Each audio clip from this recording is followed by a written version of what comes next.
Salut à tous, c'est Alex Monique. Alors j'espère que vous allez bien les amis. Alors avant toute chose, je tenais à vous dire que j'ai enfin mis en place le fameux Tipeee, dont le lien se trouve dans la description. Donc si vous souhaitez, dans un élan de générosité, me soutenir afin que je puisse continuer à vous proposer des vidéos originales, travaillées, différentes, eh bien ça se passe dans la description. Sinon, au programme de la vidéo, je voulais vous parler d'une question qui m'a presque empêché de dormir. Comme si j'avais besoin de ça. Tout est parti du commentaire d'Indian Boy, sous ma vidéo de la Bugatti Divo, dans lequel il parlait du drapeau français. Alors, c'est pas la première fois que j'en parle, ni que j'y pense, mais là, je sais pas pourquoi, mais ça a fait tilt dans ma tête. Et du coup, j'ai posé sur Instagram cette question. Question, est-ce qu'un des propriétaires de la Bugatti Divo, qui a payé donc 5 millions, peut-il, dans le cadre de la personnalisation de son auto, donc à l'usine, changer le petit drapeau français qui est sur les flancs de l'auto, pour le remplacer par celui de son pays d'origine?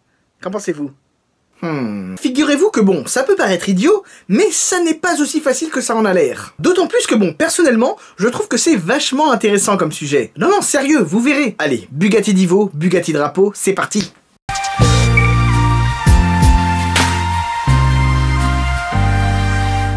Au fait, avant de rentrer dans le vif du sujet, je sais pas si vous vous souvenez, mais en fin de vidéo sur la Divo, je me demandais pourquoi Stefan Winkelmann disait « Vive la marque » et non pas « Vive Bugatti ».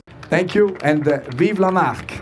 Eh bien, j'ai eu ma réponse. Florent, qui est un pote mordu de Bugatti que je connais depuis plusieurs années et qui d'ailleurs tient le site bugatticars.fr, m'a tout simplement apporté la réponse. Tenez-vous bien, Vive la marque est un slogan utilisé un peu partout en Alsace, notamment par les enthousiastes Bugatti Alsace, EBA pour les intimes, un club de passionnés quoi, les vrais de vrais. Ben voilà, comme quoi ma curiosité paye. Donc ça prouve bien que quand tu connais pas quelque chose, tu poses la question, tu en parles, et avec un peu de chance, quelqu'un te répondra, et on s'endormira tous moins bêtes. Bref, passons à ma question. Vous devez vous dire que je me pose vraiment des questions farfelues, et que j'ai rien à faire. C'est pas vrai. En gros, je me suis demandé si un des futurs propriétaires de Bugatti Divo, qui a donc payé son auto 5 millions d'euros, pouvait, dans le cadre de la personnalisation de son auto, donc officiellement à l'usine, modifier le petit drapeau français que l'on trouve sur les flancs de l'auto. Je précise bien, hein, il faut que ce soit fait par Bugatti, à l'usine, car sinon, c'est bon, une fois qu'il a reçu son auto, bah il fait ce qu'il veut, quoi. J'ai simplifié le truc avec un banal oui, non sur Instagram. À l'heure actuelle, il y a 291 personnes qui ont voté oui, et 373 personnes qui ont voté non. Il y a donc 44% de oui, et 56% de personnes qui ont dit que non, tu ne peux pas modifier ce petit drapeau français. Et du coup, pour analyser tout ça, je vais m'aider de vos messages que vous m'avez spontanément envoyés. Premier message, ça m'étonnerait vu que Bugatti rend hommage à un pilote français, Albert Divo donc, vous l'aurez compris. Même idée de Thomas. Je pense pas vu que c'est un hommage au pilote. De plus, certains pays seraient assez complexes à faire. Et ça dénaturerait la ligne. Car quand on regarde bien, ça se voit que la forme est faite pour un drapeau tricolore, non?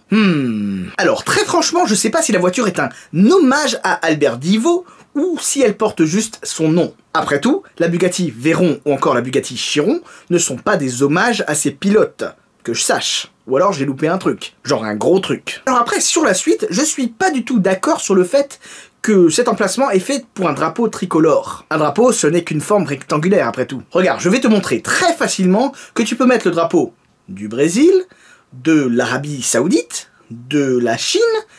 Bref, tu comprends un peu le délire. C'est un petit peu comme sur les ailettes du 9XX-K. Tu peux mettre vraiment ce que tu veux, si tu as l'autorisation. Gonzague nous dit: c'est comme sur les Ferrari, le drapeau italien. De quoi tu parles au juste? De quelle Ferrari? Car oui, hein, rares sont les Ferrari, d'ailleurs je pense qu'il n'y en a aucune, qui possèdent sur leur carrosserie un drapeau italien méga évident. Toutefois, Andrea confirme ma pensée. Comme avec la LaFerrari qui est un pays du drapeau où elle est livrée. Ah, là ouais, d'ailleurs je pensais à ça. En effet, ça c'est tout à fait faisable. D'ailleurs, c'est pas obligé que ce soit le pays où la voiture est livrée, ça peut être n'importe quel drapeau que tu veux, quoi. Mais le truc, c'est que ça se passe dans l'habitacle, pas à l'extérieur. Donc t'es dans un espace personnel. Tu as le droit de faire absolument ce que tu veux, j'imagine. Si tu veux mettre des licornes ou des volants multicolores, tu fais vraiment ce que tu veux. Lucas nous dit: si il met le prix, oui. Et c'est là qu'on touche au cœur du sujet selon moi. Car après tout, ne dit-on pas toujours que le client est roi? D'autant plus que Bugatti n'a de cesse de proclamer que son programme de personnalisation des véhicules est incroyable, que l'on peut tout faire. Donc au final, ça me semble tout à fait logique de se dire que si tu payes une voiture un prix démentiel, tu puisses la modifier comme bon te semble à l'usine. Gabriel nous dit: personnellement, je pense que le petit drapeau français est fait pour montrer que Bugatti est bel et bien français. Or, si quelqu'un modifie le drapeau, cela signifie qu'il s'en fout de l'origine de la voiture. Intéressant. J'avais déjà abordé ce point dans une ancienne vidéo d'ailleurs. Comme quoi, avec la Divo, Bugatti semblait revendiquer davantage son héritage français. Beaucoup plus qu'avec la Veyron ou encore la Chiron d'ailleurs. D'autant plus que l'on a appris lors de la présentation officielle que la Bugatti Divo serait un véhicule clé lors du 110e anniversaire de la marque en 2019. Donc oui, pour moi ce petit drapeau français est vachement important, vachement déterminant dans l'identité de la voiture elle-même. Un petit peu comme les Ferrari, la Ferrari Aperta qui ont le badge 70e anniversaire sur les bas de caisse. Car si tu y réfléchis bien, tu te dis qu'au final il se peut que... Ok, donc enfin c'est pas un effet miroir, d'accord. Donc d'un côté, on a bel et bien le drapeau français, mais de l'autre, c'est pas le drapeau français. Chelou quand même, non? Du coup, je finis avec le commentaire d'Eva. Tout est possible avec Bugatti. Perso, je trouve ça limite dommage d'avoir mis un drapeau français, sachant que la marque n'est plus 100% française, et ce n'est pas en disant vive la marque en fin de présentation qu'elle le redeviendra.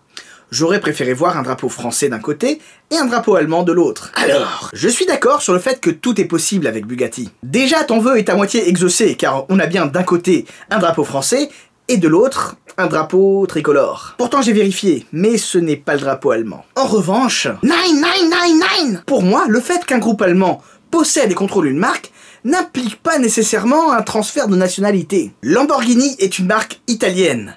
Bugatti est une marque française. Alors oui, peut-être que certains choix stratégiques et économiques font qu'il y ait certaines ressemblances et connotations germaniques, par exemple Urus Q8. Mais je ne laisserai pas dire que Bugatti n'est pas français. Cocorico! Donc, vive la marque! Ouais, je sais, ça m'a marqué, ça, je sais pas pourquoi. Voilà, cette vidéo est désormais terminée, merci à vous de l'avoir regardée. Alors oui, vous aurez remarqué qu'au final, je réponds pas à la question, car seul Bugatti peut y répondre. Nous, on peut que spéculer. Mais enfin bon, j'imagine qu'on aura vite la réponse avec les livraisons. En tout cas, j'espère que cette vidéo vous aura plu. D'ailleurs, si c'est le cas, n'oubliez pas le petit like, le petit pouce bleu, le commentaire, ou mieux, le partage. Car je n'ai de cesse de vous le rappeler, mais c'est vachement important pour le référencement. Sinon, il y a également le Tipeee, dont le lien est dans la description, si toutefois vous souhaitiez aller un peu plus loin avec moi. C'est peut-être pas ça que j'ai voulu dire. Et surtout, n'oubliez pas, on n'a peut-être pas la même voiture, mais on a la même passion. Sur ce, je vous dis à très bientôt. Ciao, ciao.